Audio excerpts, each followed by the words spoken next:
رب اشرح لي صدري ويسر لي امري واحلل عقدة من لساني يفقهوا قولي۔ ہم اللہ کے نام سے دورہ ترجمہ قرآن کا آغاز کر رہے ہیں۔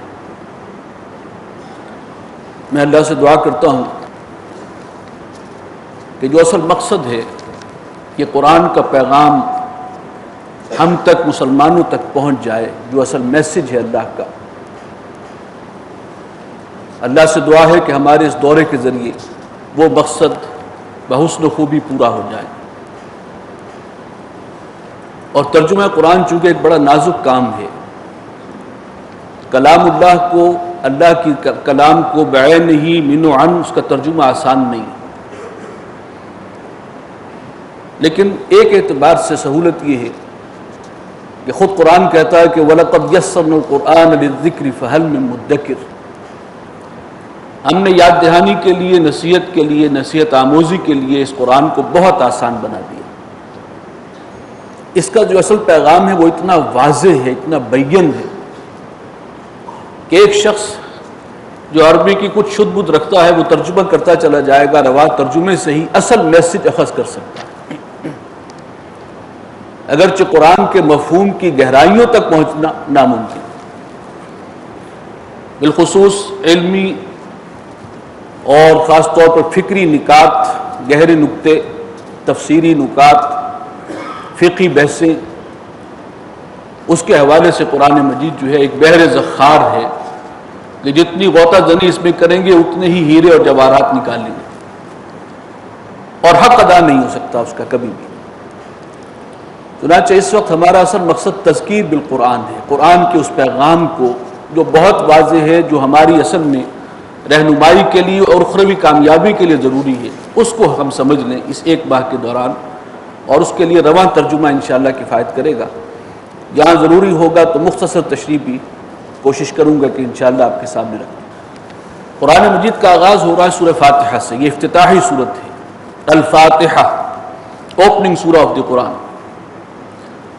اور اس قرآن مجید میں اس کا ایک امتیازی مقام ہے۔ یہ پورے قرآن کے لیے ایک اعتبار سے دیباچے کی حیثیت رکھتی ہے۔ یہ سورت اصل میں ایک دعا پر مشتمل ہے، اور وہ دعا وہ ہے کہ جو ایک سلیم الفطرت انسان کے قلب کی گہرائیوں سے پھوٹتی ہے، اور وہ استدعا کرتا ہے، جھولی پسار کر دعا کرتا ہے کہ اہدنا الصراط المستقیم، پروردگار جس آزمائش میں تو نے ڈالا ہے، دارالامتحان میں بھیج دیا، اس میں کامیابی کا راستہ اور وہ خسارے سے اور عذاب علیم سے بچنے کی شاہراہ، اس کی رہنمائی فرما دے، اس کی گائیڈنس عطا فرما دے، اس لیے کہ ایک انسان کی سب سے بڑی ضرورت یہ دعا ہے، اور یہی تلقین کی گئی ہے ہمیں، اور قرآن مجید کا آغاز اسی دعا سے ہو رہا ہے، اور اس کی اہمیت اتنی ہے کہ نماز کی ہر رکعت کا یہ لازمی حصہ ہے، اس سے آپ اندازہ کیجئے۔ بقیہ پورا قرآن مجید اصل میں اس دعا کا جواب ہے، جس رہنمائی کی تمہیں ضرورت تھی اور ہے اور زندگی کے آخری سانس تک رہے گی، وہ کامل اور مکمل شکل میں عطا کر دی گئی یہ قرآن مجید، اور اس کی وضاحت اور اس کی تفسیر کے لیے معلم کتاب صلی اللہ علیہ وسلم بھی مبعوث فرما دیے گئے۔ تو یہ ہے اصل میں نسبت سورہ فاتحہ کی بقیہ قرآن مجید کے ساتھ۔ خود احادیث میں اس کے بارے میں آیا ہے کہ یہ وہ صورت ہے کہ اس کے مثل کوئی صورت نہ تورات میں نازل ہوئی، نہ انجیل میں، اور نہ خود قرآن میں اس کے مثل کوئی اور صورت موجود ہے۔ یہ اپنی جگہ پر ایک امتیازی مقام رکھتی ہے، اور اس کا ایک بہت اونچا مقام ہے۔ سورہ حجر میں نبی اکرم صلی اللہ علیہ وسلم کو جو بشارت دی گئی اور تسلی دی گئی کہ وَلَقَدْ آتَيْنَاكَ سَبْعًا مِنَ الْمَثَانِي وَالْقُرْآنِ الْعَظِيمِ، اے نبی آپ ان مشرکین کی باتوں سے دلگیر اور رنجیدہ مت ہوں، آپ سوچئے اللہ تعالیٰ نے آپ کو سبعًا من المثانی، 7 بار دہرائی جانے والیاں عطا کی ہیں، اور چونکہ اس سورہ مبارکہ کی 7 آیات ہیں، تمام مفسرین کا اجماع ہے کہ اس سے مراد سورہ فاتحہ۔ اتنی عظیم نعمت اللہ نے آپ کو عطا کی ہے، تو ان کی باتوں سے آپ کا دل تنگ نہ پڑے، آپ اللہ کا شکر ادا کریں۔ والقرآن العظیم، یہ سورت خود اپنی جگہ ایک مکمل قرآن ہے، قرآن عزیز۔ بہرکیف یہ ہے وہ اہم سورت۔ بسم اللہ الرحمن الرحیم، یہ جو سب سے پہلے آغاز میں بسم اللہ ہے، اس کے بارے میں سلف سے ایک اختلاف چلا آ رہا ہے۔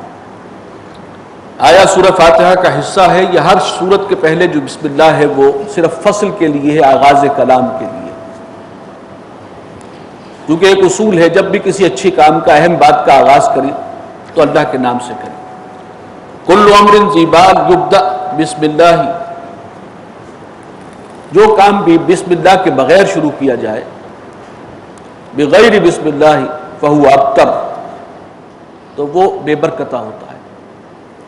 قرآن مجید کی تلاوت سے پہلے اعوذ باللہ من الشیطان الرجیم پڑھنا خود قرآن کی روح سے ضروری ہے۔ فَإِذَا قَرَأْتَ الْقُرْآنَ فَاسْتَعِذْ بِاللَّهِ مِنَ الشَّيْطَانِ الرَّجِيمِ، جب تم قرآن کی تلاوت کرنے لگو تو شیطان رجیم کے حملوں سے اللہ کی پناہ پکڑ لیا کرو، اور اس کا طریقہ تعوذ، اعوذ باللہ من الشیطان الرجیم۔ اور آغاز سورت قرآن کی تلاوت کا آغاز کرتے ہوئے بسم اللہ پڑھنا، یہ گویا کہ یہ بھی ہماری دینی تعلیمات کا ایک حصہ ہے۔ مفسرین میں اس پر اختلاف رہا ہے۔ ایک رائے یہ ہے کہ بسم اللہ جو ہے، آیہ بسم اللہ، یہ ہر سورت کا حصہ ہے، لیکن اکثریت کی رائے سلف سے یہ چلی آ رہی ہے کہ سورت کا حصہ نہیں ہے، واللہ اعلم۔ اللہ کے نام سے کہ جو الرحمن ہے اور رحیم ہے، الحمدللہ رب العالمین، کل شکر تمام تعریف اس اللہ کے لیے ہے جو رب ہے، مالک ہے، پالنہار ہے جہانوں۔ الرحمن الرحیم، نہایت مہربان ہے، انتہائی رحم فرمانے والا۔ مالک یوم الدین، مالک اور مختار ہے جزا و سزا کے دن کا۔ یہ پہلی تین آیات جو ہیں، ان میں اللہ تعالیٰ کی عظمت کا اعتراف ہے، ثنا ہے، تمجید ہے۔ وہ رب جس کے نام سے ہم نے شروع کیا ہے، اس کا تعارف ہے، وہی ہے کہ جو تمام صفات کاملہ اور صفات حسنہ کا مالک ہے۔ اس دنیا میں جو خیر ہے، خوبی ہے، بھلائی ہے، جو نعمتیں ہیں، وہ سب اس کی عطا کردہ ہے۔ اس کی مخلوقات میں اگر کوئی خیر ہے تو وہ بھی اس کا عطا کردہ ہے۔ کسی شخص کے پاس کوئی ذاتی وصف، اس کی کوئی ذاتی خاصیت نہیں ہے، مگر جو بھی خیر ہے اس کائنات میں، بھلائی ہے، اس سب کا سرچشمہ اور منبع وہ ایک ذات ہے، لہذا تمام شکر اور تعریف کے مستحق وہی ذات بابرکات ہے۔ اور وہ رب ہے تمام جہانوں کا۔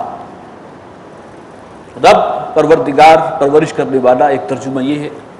دوسرا یہ کہ مالک، وہ آقائے حقیقی ہے، وہ مولائے حقیقی ہے، اسی کی ملکیت ہے سب کچھ۔ اور اس پروردگار کی جو اوصاف قرآن مجید کے آغاز میں تعارف کروایا گیا اللہ کا، الرحمن الرحیم، صفت رحمت کو اجاگر کیا گیا، انتہائی مہربان، نہایت رحم فرمانے والا۔ یہ ایک ہی صفت ہے، صفت رحمت، جس سے یہ دو حروف مشتق ہے، الرحمن الرحیم۔ ایک شان یہ ہے صفت کی، صفت رحمت کی، کہ ٹھاٹھے مارتا ہوا سمندر ہے رحمت کا، اور الرحیم میں ایک پرسکون بہتا ہوا دریا رحمت کا۔ یہ دونوں شان رحمت کی اللہ کی ذات میں جمع، اور اس کا تعارف سب سے پہلے ایک خوفناک ہستی کے طور پر نہیں کرایا گیا، الرحمن الرحیم۔ اور اس کی صفت رحمانیت کے مظاہر آپ دیکھیں پوری کائنات میں پھیلے ہوئے۔ والدین کے دل میں محبت اور شفقت اولاد کے لیے کہاں سے آئی؟ اور تو اور حیوانات کے اندر موجود ہے، ماں کی ممتا۔ یہ جو ہے اس کائنات میں اللہ تعالیٰ نے اپنی مخلوقات کی پرورش کے لیے والدین کے دلوں میں جو رحمت ڈال دی ہے، اپنی رحمت کا ایک پرتو، اسی سے اندازہ کر لو اللہ کی رحمت کا۔ وہی پالنہار ہے، سب کا خالق و مالک وہ ہے، اس نے یہ ذریعہ بنایا ہے، اسباب، اور اپنی مخلوقات کی پروان چڑھانے کے لیے والدین کے دلوں میں محبت، شفقت، رحمت ڈال دی۔ تو اس کی یہ صفت جو ہے رحمت کی سب سے زیادہ واضح ہے اس کائنات میں۔ مالک یوم الدین، وہ جزا و سزا کے دن کا تنہا مالک ہے، مختار، جو رب ہے تمام جہانوں کا۔ جب دوسرا عالم آئے گا، دوسرا جہان، عالم آخرہ، اس کا مالک و مختار بھی صرف وہی ہے اور کوئی نہ ہوگا۔ ایاک نعبد و ایاک نستعین، پروردگار ہم تیری ہی بندگی کرتے ہیں اور کریں گے اور تجھ ہی سے مدد چاہتے ہیں اور چاہیں گے۔ یہ پہلی 3 آیات کا ایک لازمی نتیجہ ہے۔ جب رب وہ ہے، مالک وہ ہے، پروردگار وہ ہے، پالنے والا وہ ہے، تمام ضروریات کا پورا کرنے والا وہ ہے، اور آخرت کا مالک و مختار بھی وہی ہوگا، تو پھر یہ سر جھکے گا اسی کے سامنے۔ وہ مولائے حقیقی ہے، وہ آقائے حقیقی ہے، اور ہم اس کے بندے ہیں۔ اور ہم عہد کرتے ہیں جب ہم نے اس کو پہچان لیا کہ اب زندگی گزاریں گے اس کی غلامی میں۔ ہمارا ہر عمل اس کا ایک ہی مقصد ہوگا، اپنے مولا کو، اپنے حقیقی رب کو خوش کریں، اس کی رضا حاصل کریں۔ ایاک نعبد، یہ ہے بندگی، وایاک نستعین، اور جب سب کچھ اسی کے ہاتھ میں ہے تو مانگیں گے بھی اس سے ہی۔ جس چیز کی بھی ضرورت ہوگی، احتیاج ہوگی، اس کے لیے رجوع کریں گے اسی ذات کی طرف۔ اور اس میں سب سے بڑھ کر جس کے ہم محتاج ہیں اس وقت، وہ آگے آ رہا ہے، اہدنا الصراط المستقیم۔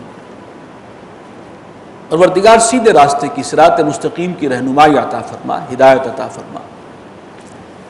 ہمیں معلوم ہو جائے کہ کون سا راستہ ہے جس پر چل کر ہم آخرت میں کامیابی تک پہنچ سکتے ہیں، خسارے سے بچ سکتے ہیں، عذاب علیم سے چھٹکارا حاصل کر سکتے ہیں، تیری رضا حاصل کر سکتے ہیں۔ ہم تیرے بندے بننا چاہتے ہیں لیکن ہمیں معلوم نہیں ہے، اس کی تفصیل معلوم نہیں ہے، کن چیزوں سے تو راضی ہے، کن سے ناراض ہے، کیا چیزیں تو جائز قرار دے رہا ہے، کیا تو نے حرام قرار دی۔ تو ہمیں سیدھا راستہ چاہیے، فکری اعتبار سے بھی اور عملی اعتبار سے۔ صراط الذین انعمت علیہم، ان لوگوں کا راستہ جن پر تو نے انعام فرمایا، جو منعم علیہم ہے، جن سے تو راضی ہے، ہمیں بھی اسی راستے پر چلا۔ یہ کون لوگ ہیں منعم علیہم؟ قرآن مجید میں اس کی وضاحت آئی ہے سورہ نساء میں، وَمَن يُطِعِ اللَّهَ وَالرَّسُولَ، جو کوئی اللہ اور رسول کی اطاعت کرے پوری زندگی، فَأُولَٰئِكَ مَعَ الَّذِينَ أَنْعَمَ اللَّهُ عَلَيْهِمْ، تو یہ وہ لوگ ہیں جنہیں اللہ تعالیٰ ان کی معیت عطا فرمائے گا، جن پر اللہ نے انعام فرمایا ہے، جو منعم علیہم ہے، جو اللہ کے پسندیدہ بندے ہیں۔ وہ کون ہیں؟ من النبیین والصدیقین والشہداء والصالحین، 4 گروہ ہیں بہت ہی برگزیدہ۔ نمبر 1 ٹاپ پر انبیاء، پھر صدیقین، پھر شہداء اور پھر صالحین۔ پروردگار جن سے تو راضی ہوا، جن کے بارے میں تو نے سرٹیفکیٹ دے دیا کہ وہ راہ ہدایت پر ہیں، ہمیں بھی انہی کے راستے پر چلا۔ اس کا مطلب کیا ہوا کہ صراط مستقیم کی رہنمائی اللہ نے جن کو عطا کی ہے، انہی کے راستے پر چلنا، ان کے نقش قدم پر چلنا۔ نبی اکرم صلی اللہ علیہ وسلم سب سے سورج ہیں ہدایت کے، خورشید ہدایت۔ آپ کا اتباع، آپ سے سیکھا دین کو صحابہ کرام نے، اور ان کے بارے میں قرآن نے سرٹیفائی کیا کہ اللہ ان سے راضی، وہ اللہ سے راضی۔ رضی اللہ عنہم ورضوا عنہ، اولئک هم الراشدون، وہ تھے صحیح راستے پر۔ لہذا پروردگار ہمیں ان کے راستے پر چلنے کی، ان کے نقش قدم کی پیروی کی توفیق عطا فرما کہ صحیح راستہ وہ ہے۔ یہ نہ ہو کہ کچھ نئے لوگ جو ہیں وہ اپنی دانش بھگاڑنے لگیں اور دین کے نئے تصورات پیش کرنے لگیں اور ہم ان کے چکر میں آ جائیں۔ صراط الذین انعمت علیہم، ہمیں تو وہ راستہ چاہیے جس پر چلے وہ لوگ جن سے تو راضی ہوا، ہمیں بھی اس پر چلا۔ غیر المغضوب علیہم، ان پر تیرا غضب نازل نہیں ہوا، تیرا غصہ نہیں ہوا، ولا الضالین، اور نہ وہ گم کردہ راہ ہوئے۔ انعمت علیہم کی تشریح ہے، وہ لوگ جن پر احسان ہوا تیرا، وہ لوگ نہ ہوں، کہیں ہم ان میں شامل نہ ہو جائیں جن پر تیرا غضب نازل ہوا، یا وہ کہ جو گم کردہ راہ ہو گئے۔ غضب کن پر نازل ہوتا ہے؟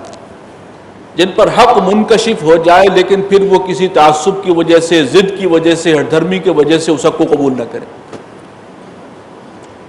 چنانچہ اس کی سب سے بڑی مثال مفسرین کے نزدیک یہود ہے۔ ان پر حق واضح ہو گیا تھا، ان کے پاس بھی کتاب ہدایت تھی، تورات انہیں عطا ہوئی، صراط مستقیم کی رہنمائی ان کو بھی عطا کر دی گئی تھی، لیکن بعد میں اپنی شرارت نفس کی وجہ سے وہ اس دین سے ہٹ گئے۔ ایسے لوگوں پر اللہ کا غضب نازل ہوتا ہے، یہ مغضوب علیہم مردود۔ اور ضالین وہ ہیں کہ سیدھے رستے کی ہدایت ملی تھی لیکن غلط فہمی میں ٹریک بدل گئے، گم کردہ راہ، کوشش تو کر رہے تھے صحیح رستے کو تلاش کر کے اسی پر چلنے کی، لیکن نادانی میں، کم فہمی میں، ناسمجھی میں وہ اتر گئے اس پٹڑی سے۔ چنانچہ اس کی سب سے بڑی مثال نصارہ، عیسائیوں کو قرار دیا جاتا ہے کہ جن کے بارے میں خود قرآن نے کہا کہ وَرَهْبَانِيَّةً ابْتَدَعُوهَا مَا كَتَبْنَاهَا عَلَيْهِمْ، یہ رہبانیت جو انہوں نے اختیار کی ہے، خانقاہی نظام، ان کی نیت تو نیک تھی، یہ چاہتے تھے اللہ کی رضا حاصل کرنا، لیکن ایک نئی چیز ایجاد کر لی، ما كتبنا علیہم، ہم نے یہ چیز ان پر فرض نہیں کی تھی، فما رعوها حق رعایتها، چنانچہ وہ بھٹک گئے اور اس کو نبھا نہیں سکے اور پھر گمراہی کی دلدلوں میں جا پھنسے۔ تو پروردگار ایسا نہ ہو کہ ہدایت ملنے کے بعد ہم ان کے رستوں پر چل پڑیں، بلکہ زندگی کے آخری سانس تک ہمیں صراط مستقیم پر کاربند رکھ۔ یہ ہے اصل میں وہ دعا جس کی ہمارے خالق و مالک کے نزدیک ہمیں سب سے بڑھ کر ضرورت اس دعا کی۔ باقی ساری چیزیں ثانوی ہیں، ہمیں اس دنیا میں کیا رزق ملنا ہے یہ طے ہو چکا ہے، کتنا حصہ ملے گا اللہ کو معلوم ہے، اللہ نے مقدر کر دیا۔ ہاں تلاش معاش کے لیے بھاگ دوڑ کرو، لیکن رزق اللہ کا فضل ہے مقدر۔ یہ ہے جس کی تمہیں اصل ضرورت ہے اس کامیابی کے لیے کہ جو اگر خدا نہ خواستہ وہ حاصل نہ ہو سکی اور ناکام قرار پائے تو وہ بدترین خسارہ ہے، بدترین بربادی اور تباہی ہے۔ لہذا اس سے بچنے کے حوالے سے یہ ہے اہم ترین دعا، اور اس کے آخر میں آمین کہنا جو ہے وہ مسنون ہے کہ پروردگار ایسا ہی ہو۔ یہ میں نے عرض کیا تھا کہ ایک سلیم الفطرت انسان کے قلب کے گہرائیوں سے پھوٹنے والے جذبات ہیں جن کو اللہ تعالیٰ نے الفاظ کا لبادہ پہنا دیا۔ اس میں ایک آدھ مثال پیش کروں گا کہ نبی اکرم صلی اللہ علیہ وسلم کے دور میں جب آپ کی بعثت ہوئی ہے، ظاہر بات ہے کہ شرک اور کفر کے گھٹا ٹوپ اندھیارے تھے، اس دور میں بھی موحدین موجود تھے۔ ایک صاحب کا خاص طور پر ذکر کروں گا، اور بھی بہت سے تھے، حضرت ابوبکر صدیق بھی تھے انہی میں سے، موحدین میں سے۔ عشرہ مبشرہ میں ایک صحابی ہیں حضرت سعید بن زید، وہ زید جن کے یہ بیٹے ہیں، ان کا انتقال ہو گیا تھا نبی اکرم صلی اللہ علیہ وسلم پر آغاز وحی سے قبل۔ ان کے بارے میں آتا ہے موحد کامل تھے، کبھی بت کے آگے سجدہ نہیں کیا، اور بیت اللہ کے پردے پکڑ پکڑ کر دعا کرتے تھے کہ پروردگار میں صرف تیری بندگی کرنا چاہتا ہوں، مجھے نہیں معلوم کیسے کروں۔ یہ اصل میں ایک سلیم الفطرت انسان پہنچ جاتا ہے توحید تک بھی عقل و فطرت کی رہنمائی میں۔ الحمدللہ رب العالمین الرحمن الرحیم، جزا و سزا کا تصور بھی حاصل ہو جاتا ہے اسے۔ یہ کائنات نامکمل ہے اخلاقی اعتبار سے، یہاں سچوں کو ان کی سچائی کی جزا نہیں ملتی، اور جھوٹوں اور ظالموں کو ان کے جرائم کی سزا جو ہے وہ نہیں ملتی، وہ اکثر یہاں پھلتے پھولتے ہیں۔ کوئی اور عالم ہونا چاہیے، مکافات عمل۔ اس دن کا مالک بھی پروردگار تو ہی ہے، لیکن یہ کہ صراط مستقیم وہ سیدھا راستہ جو کامیابی تک پہنچا دے، جو اس امتحان میں مجھے گزار دے کامیابی سے، اس کے لیے میں محتاج ہوں، اس کی تفصیلات جاننا چاہتا ہوں۔ تو یہ ہے اصل میں وہ دعا، ایک سلیم الفطرت انسان کے دل کی پکار، اور اس کے بعد ہے یہ قرآن حکیم۔ اس کا آغاز ہو رہا ہے، یعنی جواب، آغاز تو سورہ فاتحہ سے ہو چکا قرآن کا۔ پہلی سورت جو ہے وہ سورہ بقرہ ہے، اور یہاں نوٹ کیجئے گا کہ سورہ فاتحہ مکی سورت ہے، اور کہا روایات کے مطابق پہلی سورت جو مکمل نازل ہوئی تھی مکے میں وہ سورہ فاتحہ تھی۔ اس سے پہلے کچھ آیات نازل ہوئی، سورہ علق کی ابتدائی آیات، سورہ مدثر کی ابتدائی آیات، سورہ مزمل کی ابتدائی آیات، سورہ قلم کی ابتدائی آیات، لیکن اس کے بعد جو سورت ایک مکمل شکل میں نازل ہوئی ہے وہ سورہ فاتحہ ہے۔ دوسری سورت جو آ رہی ہے یہ سورہ بقرہ ہے، یہ بدری سورت ہے، اور اس کا زمانہ نزول زیادہ تر ہجرت کے بعد سے لے کر اور غزوہ بدر تک کے ابتدائی 2 سال جو ہیں اس عرصے میں سورت کا زیادہ حصہ، بڑا حصہ نازل ہوا۔ ویسے اسی سورت میں بعض آیات وہ بھی ہیں جو بالکل حضور صلی اللہ علیہ وسلم کی حیات طیبہ کے آخری دور میں نازل ہوئی، سود سے متعلق آیات ہیں اور بھی بعض آیات ہیں، لیکن بڑا حصہ جو ہے وہ ابتدائی مدنی دور میں نازل ہوا۔ یہاں میں صرف یہ توجہ دلا رہا ہوں کہ قرآن مجید کی جو ترتیب ہے وہ ترتیب نزولی نہیں ہے اس مصحف کی ترتیب، بلکہ یہ نزول تو ہوا تھا سورہ علق کی ابتدائی آیات سے، اور پھر مکی صورتیں، پھر مدنی صورتیں، لیکن آپ دیکھیں گے مصحف کے اندر آغاز مکی صورت سے ہوا، پھر کچھ مدنی صورتیں ہیں، پھر مکی صورتیں آئیں گی، پھر مدنی، پھر مکی، پھر مدنی۔ یہ جو ترتیب ہے یہ توقیفی ہے، اللہ کی طرف سے مقرر کردہ۔ حضرت جبرائیل علیہ السلام ہر سال نبی اکرم صلی اللہ علیہ وسلم کے ساتھ پورے قرآن کا دور کرتے تھے، اور وہ دور اسی ترتیب کے مطابق ہوتا تھا، اور اصل ترتیب مصحف کی یہی ہے، اور نبی اکرم صلی اللہ علیہ وسلم نے اپنی حیات طیبہ میں ہی اس ترتیب کو مکمل کیا تھا، اور اسی طریقے سے قرآن جو ہے وہ منتقل ہوا اس امت میں۔ سورہ فاتحہ قرآن مجید کی سب سے طویل سورت ہے۔ سورہ بقرہ اس کے 40 رکوع ہیں، 286 آیات ہیں، اور تقریباً 2.5 پاروں پر محیط ہے۔ پہلے حصے میں خطاب سابقہ امت مسلمہ سے ہے، زیادہ تر خطاب، یعنی سابقہ امت مسلمہ یعنی یہود، بنی اسرائیل، اور دوسرے حصے میں خطاب پھر مسلمانوں سے ہوتا ہے۔ بسم اللہ الرحمن الرحیم، الف لام میم۔ الف لام میم یہ حروف مقطعات ہیں، اور ان کے بارے میں مفسرین کا اجماع ہے کہ ان کے اصل معنی تک کسی کی رسائی نہیں ہے، یہ اللہ اور رسول کے درمیان ایک بھید ہے، ایک راز ہے۔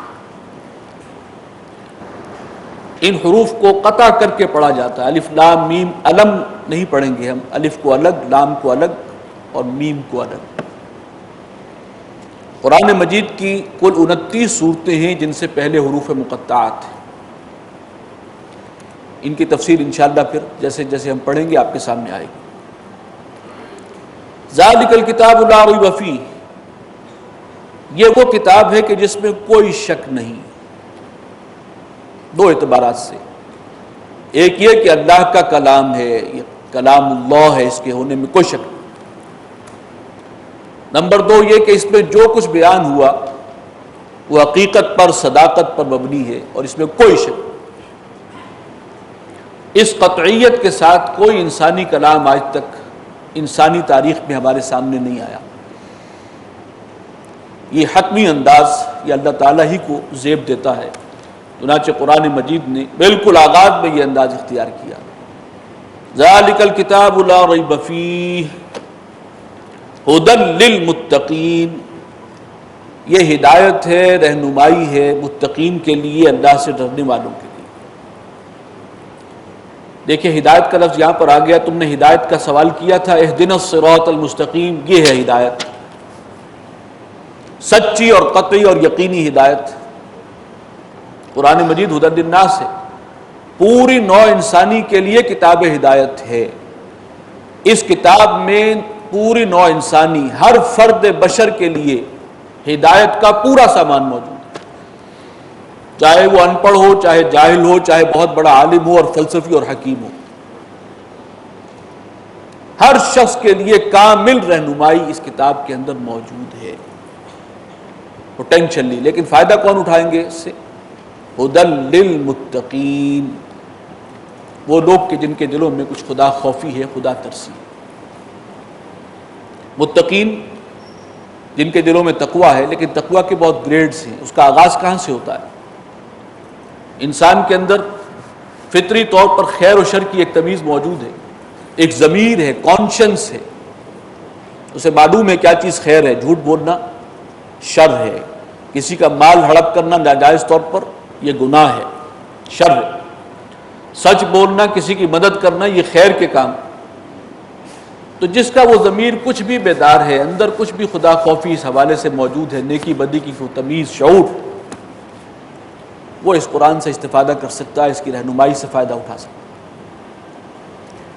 الذین یؤمنون بالغیب، وہ لوگ کہ جو ایمان رکھتے ہیں غیب پر، بن دیکھی چیزوں پر، جنہوں نے طے نہیں کیا ہوا کہ جو ہم اپنے حواس سے دیکھیں گے صرف اس کا اعتبار کریں گے، بلکہ جنہیں معلوم ہے کہ اس کے پیچھے بھی بہت سے حقائق ہیں اور اصل حقائق اس کے بیونڈ ہیں، ہمارے حواس کی گرفت سے دور ہیں۔ وَيُقِيمُونَ الصَّلَاةَ وَمِمَّا رَزَقْنَاهُمْ يُنْفِقُونَ، اور وہ قائم رکھتے ہیں نماز اور جو کچھ ہم نے انہیں عطا کیا، رزق دیا، جو کچھ بھی دیا ہے اس میں سے خرچ کرتے ہیں، انفاق کرتے ہیں۔ وَالَّذِينَ يُؤْمِنُونَ بِمَا أُنزِلَ إِلَيْكَ، اور وہ لوگ کہ جو ایمان رکھتے ہیں اس پر بھی کوئی ہم جو نازل کیا ہے نبی ہم نے آپ کی جانب، وَمَا أُنزِلَ مِن قَبْلِكَ، اور جو کچھ اتارا گیا آپ سے پہلے، وَبِالْآخِرَةِ هُمْ يُوقِنُونَ، اور آخرت پر وہ یقین رکھنے والے ہیں۔ یہ متقین، یہ وہ لوگ جو قرآن کی ہدایت سے فائدہ اٹھانے والے ہیں، ان کے اوصاف بیان ہوئے۔ الذین یقیمون الصلاۃ، نماز قائم رکھنے والے، ومما رزقناہم ینفقون، جو کچھ دیا اس میں سے خرچ کرنے والے، یعنی تعلق حقوق اللہ کے بھی پورے ہیں اور حقوق العباد کا بھی خیال رکھنے والے ہیں،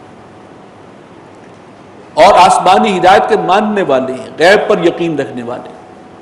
چنانچہ اے نبی جو آپ کی طرف اتارا گیا اس پر بھی ایمان رکھتے ہیں، اور سابقہ جو آسمانی ہدایت تھی اس سے پہلے تورات اور انجیل، اس کے بارے میں بھی ان کا یقین ہے کہ وہ اللہ کی طرف سے نوع انسانی کی ہدایت کے لیے اتری تھی، اور آخرت پر گہرا یقین رکھنے والے ہیں۔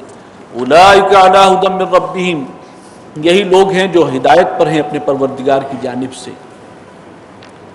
واولئک ھم المفلحون، اور یہی ہے کہ جو مراد تک پہنچنے والے ہیں، کامیابی سے ہم کنار ہونے والے ہیں۔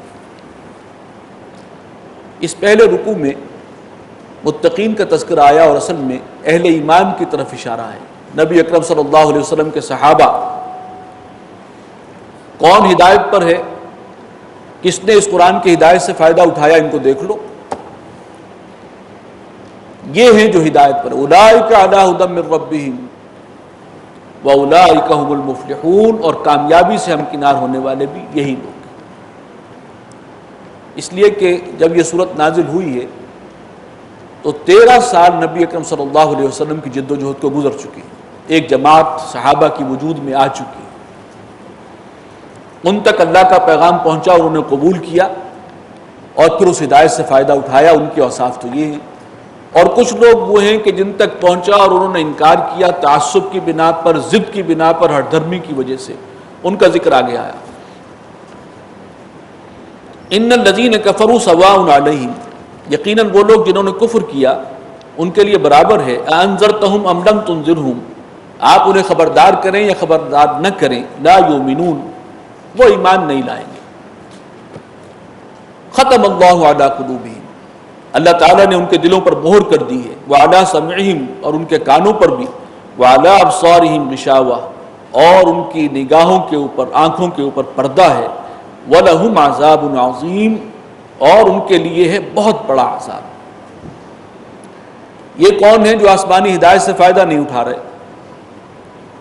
13 برس ہو گئے نبی صلی اللہ علیہ وسلم کو دعوت دیتے ہوئے، دعوت توحید، لیکن اڑے ہوئے ہیں، اور وجہ یہ نہیں ہے کہ حق منکشف نہیں ہوا، بات واضح ہو چکی ہے۔ اب تعصبات ہیں، اب مفادات ہیں، اب ضد ہے کہ جو آڑے آ رہی ہے، لہذا ان کے دلوں پر اللہ نے مہر کر دی ہے، اب کوئی فائدہ نہیں، آپ کی نصیحت اور آپ کا وعظ اب ان کے لیے مؤثر نہیں ہے، یہ مسلوب التوفیق۔ وَمِنَ النَّاسِ مَن يَقُولُ آمَنَّا بِاللَّهِ وَبِالْيَوْمِ الْآخِرِ، لوگوں میں سے کچھ وہ بھی ہیں جو کہتے تو ہیں کہ ہم ایمان لائے اللہ پر اور یوم آخر پر، وَمَا هُم بِمُؤْمِنِينَ، حالانکہ یہ حقیقی ایمان سے محروم ہیں۔ یہ ایک تیسرا گروہ تھا، اور یہ گروہ ہے اصل میں منافقین کا، کہ جو دعویٰ کرتے تھے ایمان کا لیکن دل نور ایمان سے خالی تھے. اس کے بہت سے اسباب ہیں، بات آگے آئے گی. یخادعون اللہ والذین آمنوا، یہ دھوکہ دینے کی کوشش کرتے ہیں اللہ کو اور اہل ایمان کو. وما یخدعون الا انفسہم، اور وہ دھوکہ نہیں دے رہے مگر خود اپنی جانوں کو، خود فریبی میں مبتلا ہیں. وما یشعرون، اور وہ اس کا احساس نہیں کر رہے، انہیں اس کا شعور حاصل نہیں. یہ منافقین، ان کا کردار وہ آپ کے سامنے ہے. ان کا اصل مرض کیا تھا؟ دنیا کی محبت، مال کی محبت. اللہ پر ایمان تو لے آئے، ایمان کا تقاضا، اللہ سے وفاداری کا تقاضا ہے کہ اب جہاد کرو، مال خرچ کرو، نکلو اللہ کی راہ میں، جو بھی اللہ اور رسول کا حکم آئے اس کے پر لبیک کہتے ہوئے آگے بڑھو. لیکن دنیا کی محبت ان کے پاؤں کی بیڑی بن جاتی. اور پھر ان کے مراسم یہود کے ساتھ، اللہ کے اور اللہ کے دین کے دشمنوں کے ساتھ. چنانچہ یہ ایک کردار تھا جو مدینے میں موجود تھا، اسے بے نقاب کیا جا رہا ہے. فرمایا فی قلوبہم مرض، ان کے دلوں میں ایک روگ ہے، بیماری ہے. فزادہم اللہ مرضا، تو اللہ تعالیٰ نے اضافہ کر دیا انہیں اس مرض میں، اور آگے بڑھا دیا اس مرض کو. اور وہ مرض یہی تھا کہ دنیا اور مال کی محبت کی وجہ سے وہ دین کے راستے میں آگے نہیں بڑھ رہے تھے، دینی تقاضوں کو، ایمان کے عملی تقاضوں کو پورا نہیں کر رہے تھے. قول اور فعل میں تضاد، اصل مرض یہ دعویٰ بہت بڑا اللہ اور رسول پر ایمان کا، لیکن اس کے عملی تقاضوں کو پورا کرنے کے لیے تیار نہیں. یہ نقطہ آغاز ہے نفاق کا. فی قلوبہم مرض، یہ ایک مرض ہے، بیماری ہے، روگ. وَلَهُمْ عَذَابٌ أَلِيمٌ، ان کے لیے ہے دردناک عذاب. بِمَا كَانُوا يَكْذِبُونَ، بوجہ اس کے کہ یہ جھوٹ بولتے ہیں. وَإِذَا قِيلَ لَهُمْ لَا تُفْسِدُوا فِي الْأَرْضِ، اور جب کہا جاتا ہے ان سے کہ زمین میں فساد مت بچاؤ. قَالُوا إِنَّمَا نَحْنُ مُصْلِحُونَ، تو کہتے یہ ہیں کہ ہم تو صلح جو لوگ ہیں، ہم تو ان سب کے ساتھ بنا کر رکھنے والے ہیں. یہود کے ساتھ بھی ہمارے تعلقات ہیں، مسلمانوں کے ساتھ بھی ہیں، ہم تو ان کے درمیان ایک برج کا کام کر رہے ہیں. اور آج کی اصطلاح میں کہیں گے کہ ہم تو وہ ہیں جو ماڈریٹ ہیں، روادار ہیں، سب کے ساتھ اچھے تعلقات ہوں. کسی کو ہم کیوں برا کہیں، کسی پر تنقید کیوں کریں؟ کہ جو محمد رسول اللہ صلی اللہ علیہ وسلم کو نہیں مانے گا، قرآن کا فیصلہ تو یہ ہے کہ وہ وَلَهُمْ عَذَابٌ أَلِيمٌ، ان کے لیے دردناک عذاب ہے، عذاب جہنم. لیکن ایسی باتوں سے ہم کو تکلیف پہنچتی ہے، ایسی باتیں نہیں کرتے ہم تو ان کو بھی خوش رکھتے ہیں. یہ ہے وہ ایک ایٹیچیوڈ جو اس دور میں بھی تھا اور آج بھی مسلمانوں کے اندر یہ بہت نمایاں ہو کر نکھر کر سامنے آیا. الا انہم هم المفسدون، خبردار رہو اصل فسادی یہی، بگاڑ اسی سے پیدا ہوتا ہے، حق اور باطل کو گڑبڑ کرنے سے. ولکن لا یشعرون، لیکن یہ حقیقت کا شعور نہیں رکھتے. وَإِذَا قِيلَ لَهُمْ آمِنُوا كَمَا آمَنَ النَّاسُ، اور جب ان سے کہا جاتا ہے کہ ایمان لاؤ جیسے کہ دوسرے لوگ ایمان لائے ہیں، یہ ابو بکر ہیں، عمر ہیں، عثمان ہیں، علی ہیں رضوان اللہ علیہم اجمعین، اور صحابہ کرام ہیں جو ہر وقت اللہ اور رسول کی پکار پر لبیک کہنے کے لیے تیار ہوتے ہیں، تو تم بھی اس طور سے ایمان لاؤ. قالوا انؤمن كما آمن السفہاء، تو جواباً وہ کہتے ہیں کہ کیا ہم ایمان لائیں اس طریقے پر جیسے کہ یہ بے وقوف لوگ ایمان لائے ہیں. معاذ اللہ، یہ فینیٹکس ہیں، انہیں اپنے مستقبل کی کوئی پرواہ نہیں، انہیں اپنے انجام کی کوئی پرواہ نہیں، اور یہ ڈٹے ہوئے حق کے اوپر اور حق کے ایمان کے تقاضوں کو عملاً پورا کرنے کے لیے ایک دوسرے سے آگے سبقت لے جانے کے لیے بے چین ہیں. تو یہ تو بے وقوف ہے ہماری نگاہ میں، انہیں اپنی دنیا کی کوئی پرواہ نہیں ہے، مستقبل کی کوئی فکر نہیں ہے، اولاد کا کوئی خیال نہیں. الا انہم هم السفہاء، جان لو کہ اصل بے وقوف تو یہ خود ہیں. ولکن لا یعلمون، لیکن یہ علم نہیں رکھتے، یہ جانتے نہیں ہیں، ان پر کھل جائے گی حقیقت کچھ ہی عرصے میں. وَإِذَا لَقُوا الَّذِينَ آمَنُوا قَالُوا آمَنَّا، اور جب یہ اہل ایمان سے ملاقات کرتے ہیں تو کہتے ہیں کہ ہم ایمان لے آئے، ہم تمہارے ساتھ ہیں، ایمان والے ہیں. وَإِذَا خَلَوْا إِلَىٰ شَيَاطِينِهِمْ، اور جب وہ تنہائی میں ہوتے ہیں اپنے سرغنوں کے پاس، شیطانوں کے پاس. اور یہ شیطان ان کے کون تھے سرغنے؟ یہ یہود تھے. پٹیاں وہ پڑھاتے تھے اور سوالات وہ سجاتے تھے، تسلیاں وہ دیتے تھے کہ ہمارے ساتھ لگے رہو، آخر ہم بھی کتاب والے ہیں، اہل کتاب تو اصل میں ہم ہیں، یہ تو جو ہماری کتابوں میں لکھا ہوا ہے وہی محمد صلی اللہ علیہ وسلم جو ہیں وہ کچھ اپنے انداز میں کر کے پیش کر رہے ہیں، اصل تو ہم اہل کتاب ہم ہیں، راہ ہدایت پر ہم ہیں، ہمارے ساتھ رہو۔ قالوا انا معکم، تو کہتے ہیں کہ ہم تمہارے ہی ساتھ ہیں، انما نحن مستہزئون، یہ مسلمانوں کے ساتھ جو ہم اپنائیت کا اظہار کرتے ہیں تو محض دل لگی کے لیے، ہنسی مذاق کے طور پر۔ اللہ یستہزئ بہم، اللہ تعالیٰ ان کا مذاق اڑاتا ہے، وَيَمُدُّهُمْ فِي طُغْيَانِهِمْ، اور وہ ترقی دیتا ہے، ڈھیل دیتا ہے انہیں کہ اور سرکشی میں بڑھتے چلے جائیں، یا مہون، اور عقل کے اندھے بن کر بھٹکتے پھریں، اس کے اندر سر مارتے پھریں۔ أُولَٰئِكَ الَّذِينَ اشْتَرَوُا الضَّلَالَةَ بِالْهُدَىٰ، یہ وہ لوگ ہیں جنہوں نے ہدایت دے کر گمراہی خرید لی، انہیں اللہ نے ایمان کی توفیق دی تھی، یہ نبی صلی اللہ علیہ وسلم پر ایمان لائے تھے، لیکن اس ایمان کو انہوں نے بیچ دیا ہے تھوڑے سے دنیاوی فائدے کے، بس گمراہی خریدی ہے۔ فَمَا رَبِحَتْ تِجَارَتُهُمْ، تو کچھ نفع بخش نہ ہوئی ان کی یہ تجارت، وَمَا كَانُوا مُهْتَدِينَ، اور نہ ہوئے وہ ہدایت پانے والے۔ آپ نے نوٹ کیا کہ ہدایت ان پر کھل گئی تھی، لیکن پھر یہ خود اپنی اس کج روی کی وجہ سے ہدایت سے محروم ہو گئے۔ مثلہم کمثل الذی استوقد نارا، ان کی مثال ایسے ہے جیسے ایک شخص نے آگ روشن کی، آگ سلگائی، فلما اضاءت ما حولہ، اور جب اس آگ نے ماحول کو روشن کر دیا، ذهب اللہ بنورہم، تو اللہ تعالیٰ نے ان کی بینائی سلب کر لی، وترکہم فی ظلمات لا یبصرون، اور چھوڑ دیا انہیں اندھیروں میں کہ اب انہیں کچھ سجھائی نہیں دیتا۔ دو تمثیلیں ہیں یہاں پر۔ سب سے پہلی تمثیل ابھی ہم نے پڑھی ہے، ایک شخص نے آگ روشن کی ہے، اس سے پہلے ماحول گھٹا ٹوپ اندھیرا تھا، ہاتھ کو ہاتھ سجائی نہیں دے رہا، آگ روشن کی، ماحول منور ہو گیا، لیکن ادھر ماحول منور ہوا، ادھر ان کی بینائی سلب ہو گئی، یہ پھر اندھیرے میں رہ گئے، اندر کی آنکھ جو ہے ان کی بند ہو گئی ہے، نور ایمان سے محروم ہو گئے ہیں۔ ایک رائے یہ ہے کہ یہ تمثیل اصل میں ان کافروں کے لیے ہے جس کے لیے وہ تمثیل آئی تھی کہ اللہ نے ان کے دلوں پر اب مہر کر دی۔ نبی اکرم صلی اللہ علیہ وسلم کی جب بعثت ہوئی ہے تو شرک اور کفر اور الحاد کے اندھیرے تھے ہر طرف، ان اندھیاروں میں خورشید نبوت طلوع ہوا ہے، پورا ماحول جگمگ کر اٹھا، ماحول تو جگمگ کر اٹھا، لیکن یہ جو عقل کے اندھے تھے، تعصبات کے مارے ہوئے اور مفادات کے مارے ہوئے، یہ چونکہ انہوں نے انکار کر دیا اس کا، تو گویا ان کی اندر کی آنکھ بند ہو گئی، اللہ تعالیٰ نے ان کی بینائی ہی سلب کر لی، یہ پھر اندھیرے میں۔ صم بکم عمی، یہ گونگے ہیں، بہرے ہیں، گونگے ہیں اور اندھے ہیں، فہم لا یرجعون، اور اب یہ نہیں لوٹیں گے، واپس لوٹنے والے نہیں ہیں۔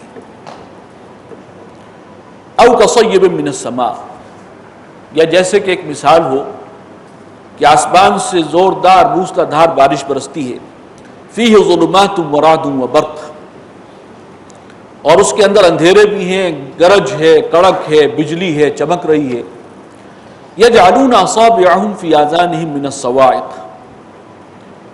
اور وہ لوگ جو ہیں اپنی انگلیاں کانوں میں ٹھونس رہے ہیں، وہ جو کڑک اور گڑگڑاہٹ ہے زوردار بجلی کی، من الصواعق حذر الموت، موت کے خوف سے۔ واللہ محیط بالکافرین، اللہ تعالیٰ احاطہ کیے ہوئے ہیں ان کافروں کا۔ یکاد البرق یخطف ابصارہم، قریب ہے کہ بجلی ان کی نگاہوں کو اچک لے، یعنی نگاہ ایسی خیرہ ہو رہی ہیں کہ لگتا ہے بینائی سلب ہو جائے گی۔ کلما اضاء لهم مشوا فیہ، جب بھی ان پر وہ بجلی چمکتی ہے اور کچھ دور تک انہیں سجھائی دیتا ہے، کچھ نظر آتا ہے، تو چند قدم چل لیتے ہیں، اس میں آگے بڑھ جاتے ہیں، مشوا فیہ، چلتے ہیں اس روشنی میں۔ وَإِذَا أَظْلَمَ عَلَيْهِمْ قَامُوا، اور جب اندھیرا ہوتا ہے ان پر تو پھر کھڑے کے کھڑے رہ جاتے ہیں۔ یہ کون لوگ ہیں، کیا تمثیل ہے؟ بہت واضح ہے کہ ایمان تو لے آئے، لیکن اب آزمائشیں ہیں، مشکلات ہیں، سختیاں ہیں، ایمان کے عملی تقاضے ہیں، جہاد و قتال کی منزلیں ہیں، اور اس کے اندر جو ہے وہ تھر تھر کانپ رہے ہیں، جان و مال کا اندیشہ ہے۔